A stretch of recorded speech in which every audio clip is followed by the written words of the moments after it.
Assalamualaikum warahmatullahi wabarakatuh. Perkenalkan, nama saya Nurul Hajimi dari kelas 11D. Pada video kali ini saya akan menjelaskan tentang masuknya Jepang ke Indonesia dan jatuhnya Hindia Belanda. Selamat menyaksikan. Tahukah kalian bahwa Belanda yang menjelajahi Indonesia selama lebih dari 300 tahun dapat dikalahkan Jepang hanya dalam beberapa bulan? Bagaimana Jepang bisa masuk ke Indonesia dan mengakhiri kekuasaan Hindia Belanda? Mari kita pelajari bersama.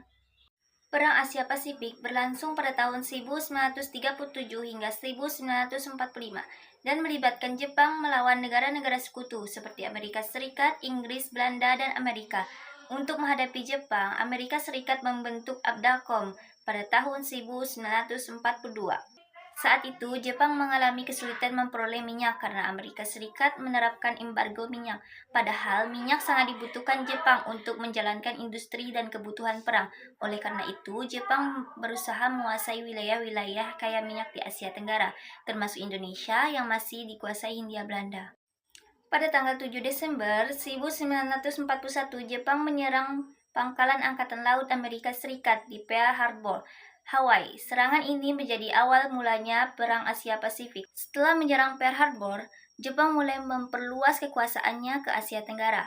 Pada 11 Januari 1942, Jepang mendarat ke Tarakan, Kalimantan. Daerah ini menjadi sasaran karena memiliki sumber minyak yang sangat penting. Setelah ini, Jepang berhasil menguasai Balikpapan yang juga kaya akan minyak bumi. Kemudian Jepang menduduki berbagai wilayah lain seperti Pontianak, Banjarmasin, Makassar, Palembang, dan Bali. Pada bulan Maret 1942, Jepang menyerang Batavia yang sekarang bernama Jakarta, serta Bandung sebagai pusat pemerintahan Hindia Belanda. Serangan Jepang yang cepat membuat Belanda tidak mampu mempertahankan kekuasaannya. Akhirnya, pada tanggal 8 Maret 1942, Belanda menyerang tanpa syarat kepada Jepang dalam perjanjian Kalijati di Subang, Jawa Barat. Penyerahan dilakukan kepada Letnan Jenderal Hitoshi Imamura dari pihak Jepang. Sejak saat itu, Indonesia resmi berada di bawah pendudukan Jepang. Tujuan Jepang menduduki Indonesia adalah untuk memperoleh bahan mentah, sumber minyak, pasar hasil industri, serta tenaga kerja murah guna mendukung kepentingan perang mereka.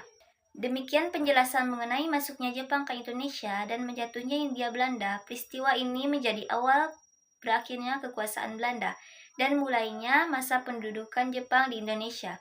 Dari sejarah ini, kita dapat memahami bagaimana perjuangan bangsa Indonesia menghadapi berbagai bentuk penjajahan.